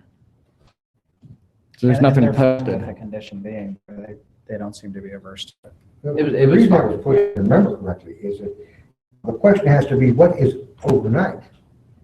Is 3 hours overnight? 4 hours overnight? It's 5 hours overnight? What is overnight parking? So by doing it to the hour, which I'm sure there'll be no signs, okay? The idea was that they wouldn't be sleeping there at all, at least not on that property. Now, if they go to another piece of property, they help that. That's not, we want to control this one right now. Right. So that's why the 1 hour was done. And remember, going way back when we talked about this, the concern was the overnight is 5 hours overnight. Well, a lot of people argue, well, 5 hours is not overnight. Okay, 6 hours is, maybe 8 hours overnight, I don't know. But that there won't be any signs there, okay? Then we're gonna go back to the same thing we were before, that there's no overnight parking, and then we're gonna discuss what's overnight parking. All right? Fair enough. And we decided an hour, because we talked to you people at the time, and by the time they went in, they got gas, okay? Went inside, maybe got a sandwich, whatever it was, kids, rested a few minutes before they took part again. Then an hour, everybody felt was a reasonable amount of time. Yes. Okay? Because we were trying to keep the trucks parking all night here. Well, if Now there's we no can't sign, change. sure. But no signs, that's like saying no right-hand turn and then not put a sign up. Although if there are signs that say No overnight parking. overnight parking. That's all it says, no overnight parking. We're right back to the same bad we were in before. What is overnight parking? I mean, either way, you're looking at a store policy to move traffic along. Even if it's posted 30-minute signs, 1 hour signs, 2 hour signs, what have you, it's going to be incumbent upon the staff at the store to move things along, regardless of what the sign says. But it does give the city at least a little bit. Yes, that's why I would leave it in there as well. I'm twisting. I understand. It's up to them to truly enforce it. But so is the overnight parking up to them to enforce it. Yes. We're not putting policemen up there and come by and haul these people away. We're just not. What we want to do is to make sure that the intent of what the city wants to do and getting along with the neighbors too, we at least have some authority to do it. I mean, the 1 hour Makes does sense. give us Yes, that. that's why I would leave it in there myself. Definitely give us that. Whether or not it's signed in accordance with that. At least we can go to the Speedway people, say, look, this is getting to be a real problem. Yep. Okay? So then let's leave. You are going to have to handle this. Okay, That's why I left it in there. as long as you don't foresee it as an issue.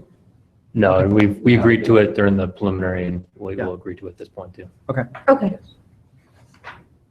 Anything else? I'd like you to sign it still. Saying, Right, so it says overnight parking, but you just, as soon as you just add the bottom, 1 hour parking limited. I think the concern there, and it's been voiced by some of the other commissioners, is that by putting a 1 hour sign on there, you are essentially granting permission for somebody to park there for an hour. what if we just say no extended parking? We could do something of that nature too, but that also, I mean, we could put up no parking signs if that makes it even better. I think no parking is more clear than. Because if you say no extended, and then you're going back to the short term, I mean, we could just put signs up there that say no parking.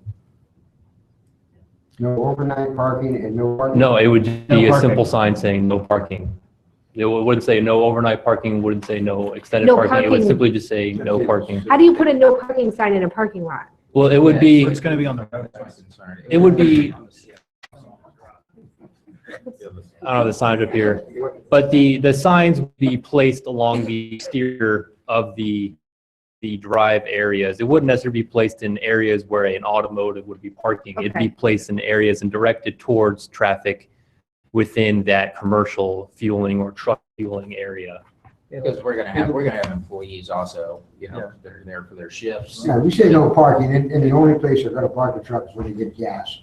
And then run Or into the fuel. store. And then they're gonna leave. Because there's no parking. Well, along the our, outside. essentially our idea of what they're going to do is fill up. We, you know, essentially say this for the same automotive customers, get from the pump, go up and park if you want to go into the store, but that never happens. So you can go in, but we would expect, we have a stop bar there for the trucks to actually pull back once they're done fueling, pull up, park, and then go into the store and allow the next truck to start fueling. Okay. Anything else?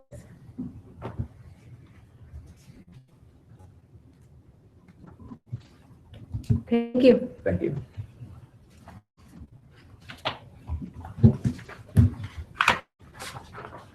At this point, we will open it up to public comment. It's not a public hearing, but we will allow some comments from the public.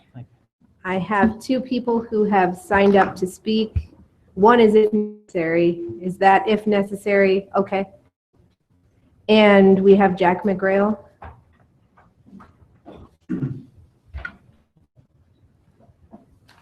Please state your name and address for the record. Dr. John McGrail, excuse me, 268 Sylvan Drive, Delaware, Ohio. There's another individual who came after you picked up the signage because he was working late and he wants to say something, I believe. I just have two brief comments. And one is there's already been preliminary work done on the site with tree clearing, but there's not been the laying down of gravel and protection of the roadside, although there's no activity there. I request that the Planning Commission request that Speedway do the proper thing for that site when they begin to get in there with the heavy equipment, which is similar to what's being done on 23 with gravel to protect the roadway and so forth. The second thing is we do appreciate the effort that Speedway has made to make this project fit the site. It's a good plan. I do have a question about the conservation area because the west side of that encroaches on two federal wetlands, and that's part of the reason why the conservation center is present there. But I see a dog leg for an access road, which is probably crossing a very steep ravine, and that's exactly where the wetlands are. So what is that green path that you have there? Are you building a bridge or? No, that was exactly in accordance with the preliminary plan, Dr. McGrail. And that Preliminary or not, I'm just curious. Yeah, Conservation answering site, the question. wetlands. I'm answering a question. Explain, please. If you'll let me, I'll answer your question.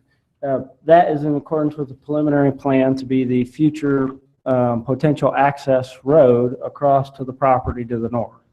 So that the light green area you're seeing on there wouldn't be necessarily permanently conserved because that would be, per ODOT and our engineers, the possible extension of that access drive property to the north.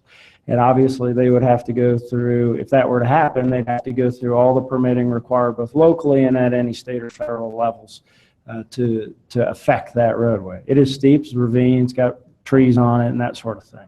But for the moment, there's no sense in removing any of those green space elements I'm not when the road suggesting- doesn't go I'm just up.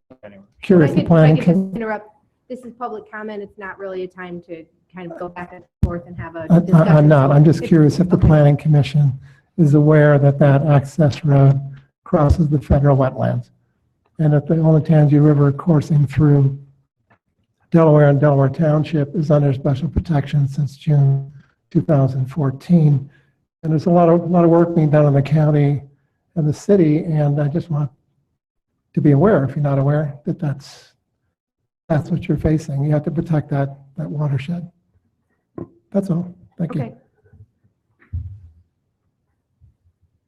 Is there any other member of the public that would like to speak? Oh, come name and address for the record, please.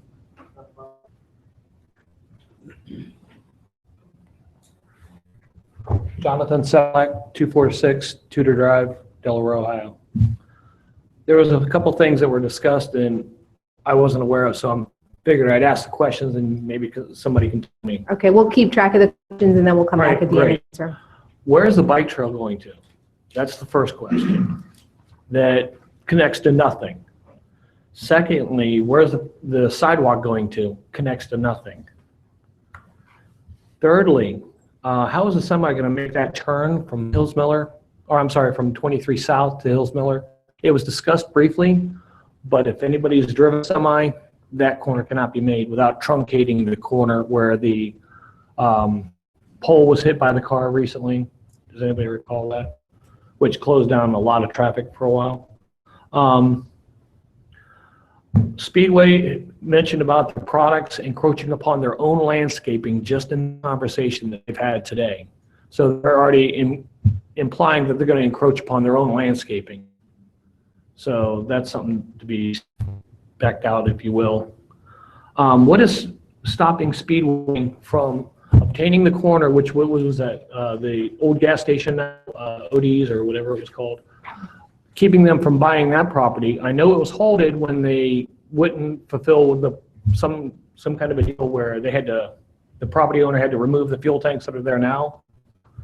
But what's to keep them from removing or buying the property, removing the fuel tanks, and having a vacant lot that therefore the parking for the semis would be allowed because it's not on their site proposal? The next thing is on the triangle lot on the west side, just on the outside of the fueling station that they had proposed. They were mentioning about how a semi could cut that corner and loop back around and head south from the west side, go eastbound in property, and then exit out. That's not going to happen. I'm just telling you, it's not going to happen. And what is the punishment if Speedway does not allow or does not self-police themselves on semis or anything of large vehicle dimension sitting on the property? It was mentioned that, hey, they're going to pay their own employees on the shift while they're working, balancing their checks, the whole 9 yards. Who's going to police it? And it was mentioned that there is not going to be any police force going up there to do it because it's private property. So therefore, now it's back to Speedway to enforce upon their employees that they're going to police to make sure that the vehicles are moving. I don't see it happening. And that's pretty much it. Oh, wait, one last thing. On the southbound side, are they widening the lane prior to the entry, or is that proposed where they're right where they've got the water retention? So if you go eastbound, which is south on the page, there's assumably a deceleration area.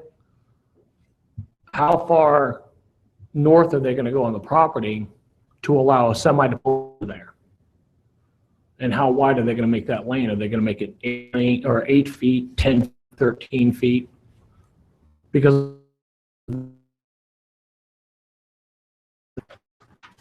so just some questions that I'd like to see answered. Okay. Thanks. Thank you very much. Is there anyone else that would like to speak?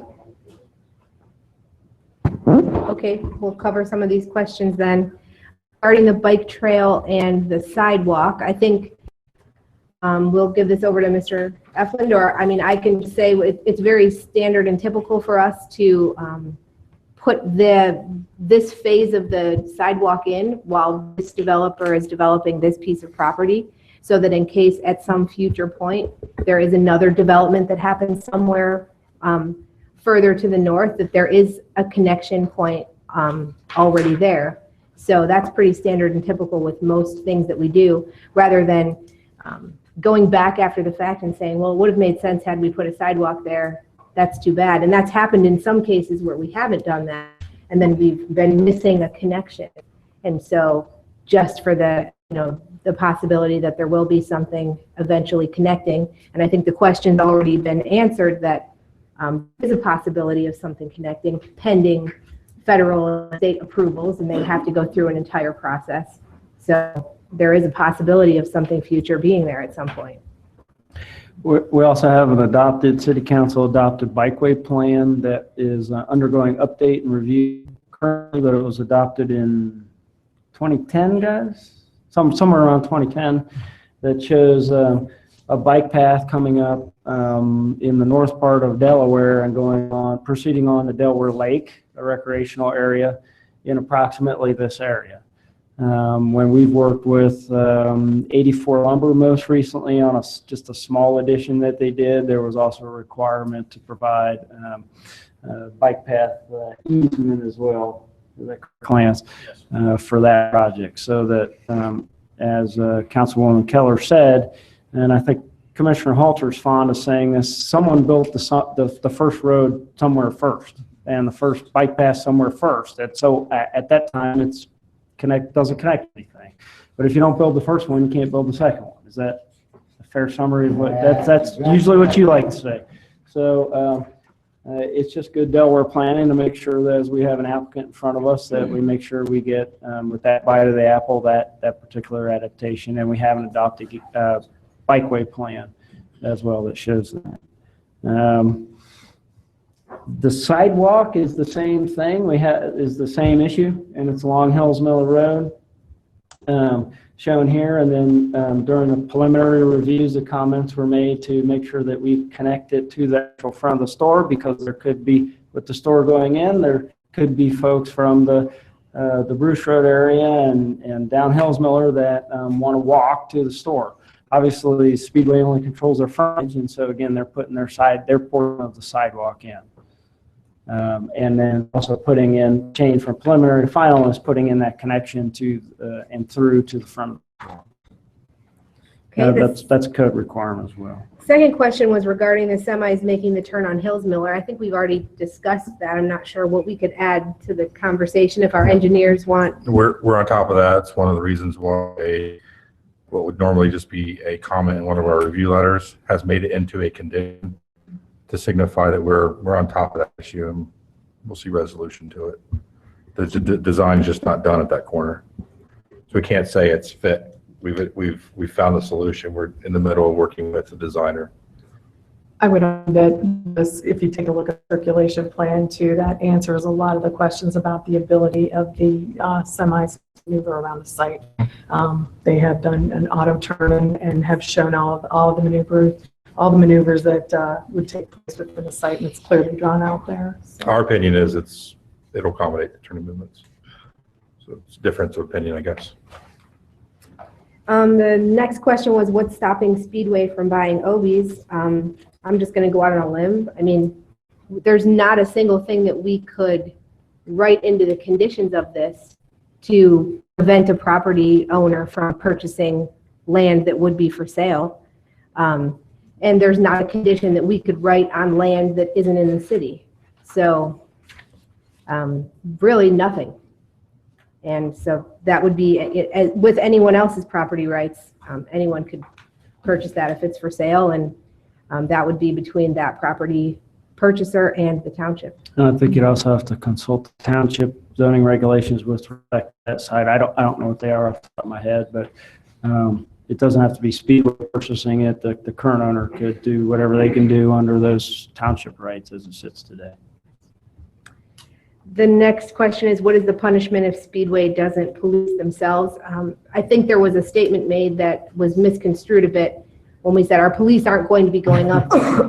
This is within the city of Delaware, so our police department will police it in a similar manner than they police every other area of the city. So if there's an issue, Speedway would call the Delaware police and the Delaware police would respond. Similarly, if residents have a concern about something that's happening at Speedway, you would be free to call the police department and they could respond up there as well. The thing I'd say, Madam Chair, is because this would be presumably a condition of approval, if council approves this, that makes it a matter of zoning, which makes it into code enforcement with respect to zoning. Now, policing something for an hour period of time is the reality of it is that that's difficult. I think that comment's been made all the way through the process, and thus the self-policing is important, but the zoning code provides for, I think, minor misdemeanors if you're found guilty of violations and such. Typical zoning enforcement is, cut your grass. You got 7 days to cut your grass. If you don't cut your grass, maybe you're in violation or we send out a contractor. It's obviously a little different than that. And then we had the final question, the southbound side, the widening of the lane, the deceleration area, and how far north? 12-foot minimum width of the lane. Deceleration size per ODOT's L&D regulations. So it's good. And actually the road widens a little bit as it curves into the site. And if Mr. Warshaw, the engineer of record, has anything to add, I'll defer to him. No, just to kind of double up on that comment, that right turn lane is sized width and lengthwise to include the taper to meet all of ODOT's specifications.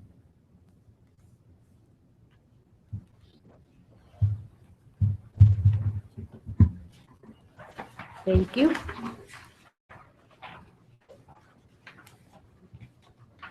And with that, I think we will turn it over for commission action unless there's any further discussion items. I just wanted to mention one thing. I wanted to point back to Dr. McGrail's comment about the Olentangy permit and erosion control.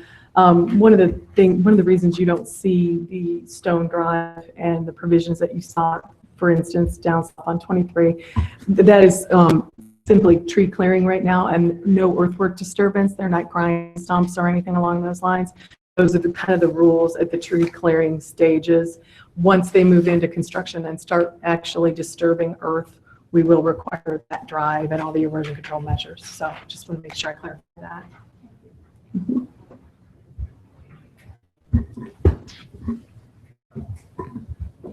Did we want to bring back action item number 20 to include some type of whatever type of condition, whether it's outdoor merchandise screening on the north side or? Well, if I understand what they are saying, right, and I could possibly concede to it, is that on the north side of the building where the parking is, up against the building. Yes. We're going to put up a stone wall or some type of nice looking wall, okay, that would cover the front, excuse me, the front and maybe the back, and then they were going to store mulch and that type of items in there, and not encroach upon the grass area where the landscape is going to be in there. I could possibly go along with that. Because then it would be, even though it's not covered, at least it would be enclosed, okay? As long as there's no siding changing out there, then but other than that, that would be the only place that they could do merchandising. What if we said that it was limited to the north side sidewalk?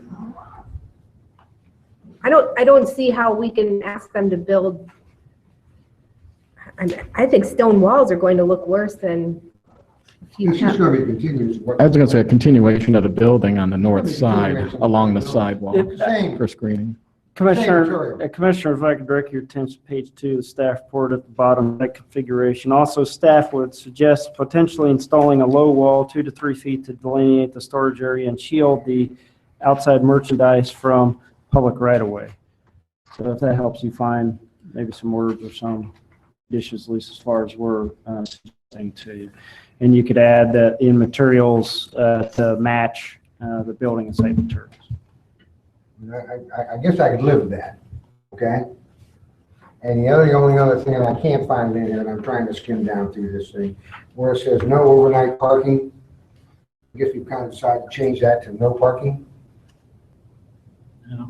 No, we changed our mind after. I think you can keep the condition as it is. We'll just work with the staff to get on our final plans we submit. And leave the 1 hour parking? We'll have a sign that says no parking as opposed to no overnight or no extended Okay, parking. I mean, I have no problem with changing that, and then there being, the 1 hour parking goes away. It just says no parking. Correct, the condition would remain as it is. So the city would still have the zoning and code enforcement action of the 1 hour. However, the sign itself would no longer read no overnight or no extended parking. The sign itself would read no parking. Okay. Yeah, I think my notes of your discussion were to just leave condition 22 as it is after you discussed it. And then Mr. Warshaw suggested putting up no parking signs, obviously not parking lot, but in the drive aisle areas around it, rather than start to put on no commercial truck, trailer, campers, move more, just put no parking on those drive aisle areas. Is that accurate? So do you want to add on to condition 20? We don't want anybody to know it. Right. So then are we? Well, this one is using outside merchandising only on the. On the north side, right? That's what the on- condition on the says. north side, and they're going to be an extension wall, is that correct? It's not in the condition, it's in the report. So Correct. do we want to add it to the condition? Yes, I want to add it to the condition. Okay, make a motion. Well, we're gonna have to do a few things here anyways. Okay? Because I think we're gonna have to accept a revised condition. In a motion. Make a note that we are accepting a revised condition. As you make your motion, I would do that, reference the data. And also, we want to,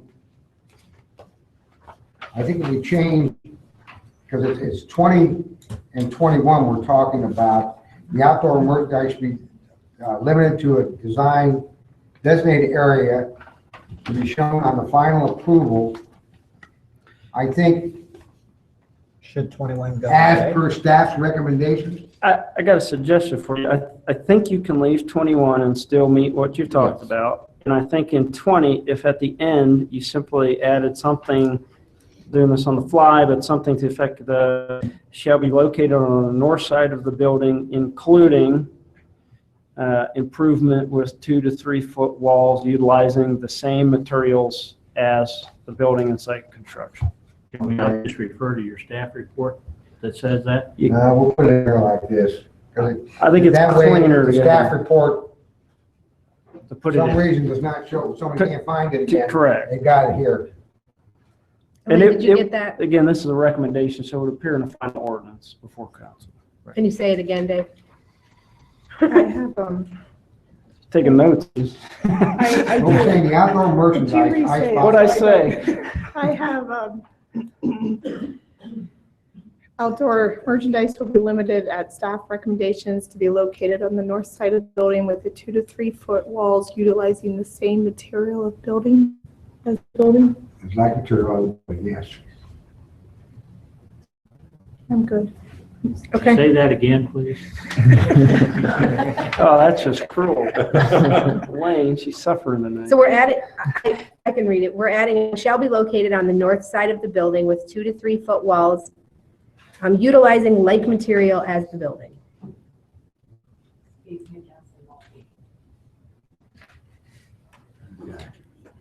Yes. What's that? 2, 3 foot wide. I just went out there. 2 to 3 foot tall. Okay? So we'll read that again. Shall be located on the north side of the building with 2 to 3 foot Okay. tall walls, utilizing like material as the building. So if you want to make a motion to that. Okay, all right, let's I guess I'd like to make a motion on 2016-0517. Now,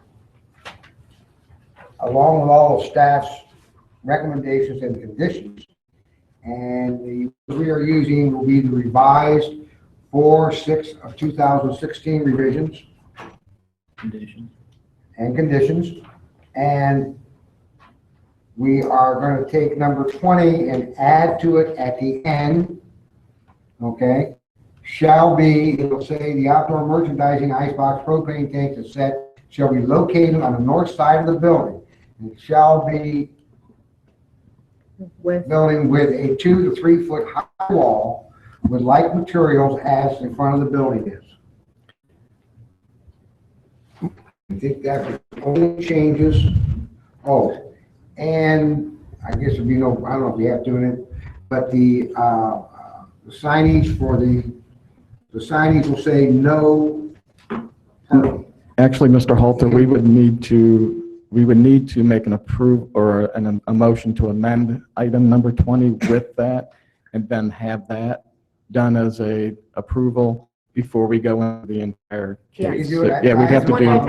Yeah. we'd have to do each one individually. Okay, so I'll scratch that motion. We're going to do a motion to approve the revised 4/6/2016 conditions. And we're changing number 20 as discussed. I think, want me to read that again? In the record, probably. In the record, you probably should. I think the motion should just state that we're revising number Correct. 20 from the, Yeah. Again, this is just a staff recommendation that you're going to then recommend to council. So I think Correct. you're okay in doing this in one step. yeah. That's what I thought we could do. We've already done that on one step. Let's just revise condition 20 only, but Yeah. make a statement that we're working off of the, We're working off, which was the original, we never had to amend it before. We just made that part of the condition. Correct me if I'm wrong, but I think you just made that motion. We have Sounded two like- motions going on. I have two motions. The the first one was just, to let's accept. handle the first one. Perhaps we should just start over. Okay, start over. Yeah. Only item 20. But before you do that, I thought we weren't going to change the wording about the signage. Correct, we're not. Staff will change that, you're right. Staff will handle Yeah, that. just number 20. Okay, just number 20. Okay.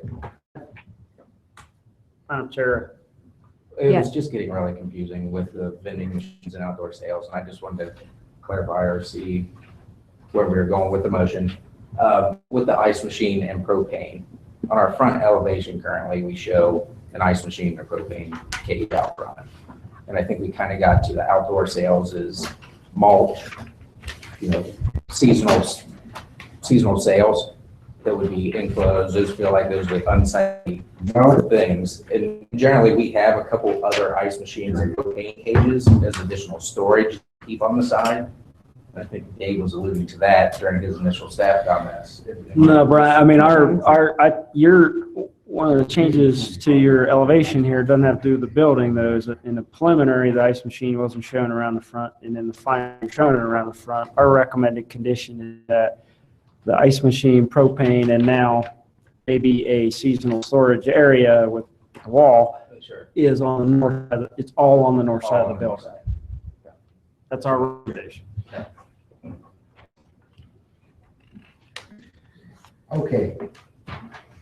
Now, before I make another motion, okay, and we have three of them up there, okay, I guess the first thing I have to do, if we're gonna do this thing correctly, is I'm gonna make a motion when we table my first request. You could just withdraw. You withdraw. I'm gonna withdraw my first You motion. could just withdraw. What's the second? Now we're gonna do one that covers, you wanna do one that just covers the changes, is that correct? Just change to item 20. Item 20. You could make a motion recommending approval with all staff conditions as revised 4/6/2016 and the revision number 20 of that document to include a 2 to 3 foot tall My first motion. wall utilizing material That similar. was my first motion. Okay, if something said Okay, so I I can think do it just this. got, Okay, I'm gonna make a motion to approve 2016-05-17, along with staff's revised recommendations of 4/6/2016, with a revision on number 20 that will read that the outdoor merchandising, including icebox, propane tanks, etc., shall be located on the north side of the building with a 2 to 3 foot high wall, utilizing the materials as in the front of the building. second. Motion by Mr. Halter, second by Mr. I'm not going Badger. to read that back over again. Not at. Feel free, sir, the public comment portion has been closed. It's turned over to the commission. The public comment portion's been closed. Thank you. So at this point, I would ask the clerk to take roll. Mr. Badger? Yes. Mr. Halter? Yes. Mr. Manzoros? Yes. Mr. Prahl? Yes. Vice Chairman Simpson? Yes. Chairwoman Keller? Yes, that motion carries. Mr. Halter, do you want to make another motion or are you going to? Oh, I'm not doing it anymore. Okay. Anyone else?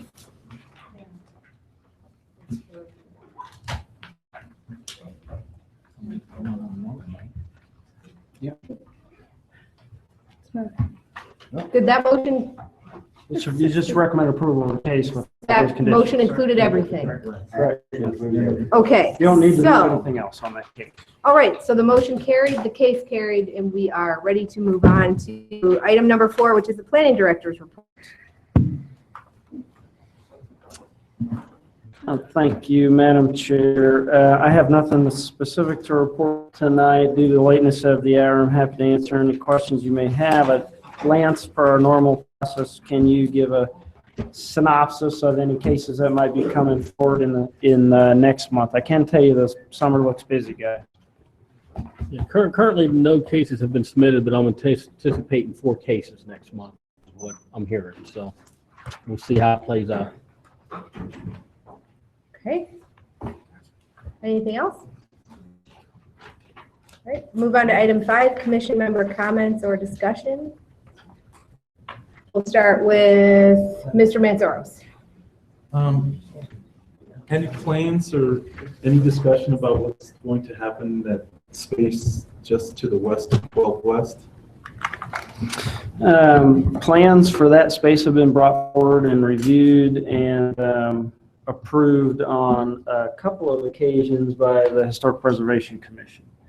So that owner has those permissions. I don't believe he has building plans approved at this time, but he's working toward that. The whole there also includes property and a walkway that is actually 12 West and not the Manos property, or the old West End Grill property. So they also have plans to improve that walkway area, whose walls had heretofore been the exterior walls of the previous adjacent building, and under today's building code would actually have to be walls for the stairway to be enclosed. So they're also working on those, and some of the activity that you saw today and in the last weeks were actually 12 West working on their portion of this. Almost. And just one more thing. First item we discussed tonight with the residents on Lewis Street, it made me feel so proud to be part of a body like this, that we could actually address the issues that are affecting, in this instance, 6 residents, but ultimately will affect, many other residents in this community. It just makes volunteering for this position just all that much more worthwhile. Thank you. Mr. Prahl? I don't have anything. Okay. Vice Chair Simpson? Just thank staff for our hard work and dedication. Good job tonight. I appreciate that. That's all. Mr. Halter? I have nothing. I'm worn out. What? Just making the motions. Yeah, that was a little bit of a struggle Just going tonight. through the motions. Okay, Mr. Badger. Everybody seen Garage 36? It's painted and it looks good. And It does in the look right good. direction. It does look good. Okay, with that, our next regular meeting is May 4th of 2016. We are adjourned at, what time is it? 9:10. We don't 9:10. have to have a motion to adjourn. It's just unforgivable. This is so hot. I didn't see you.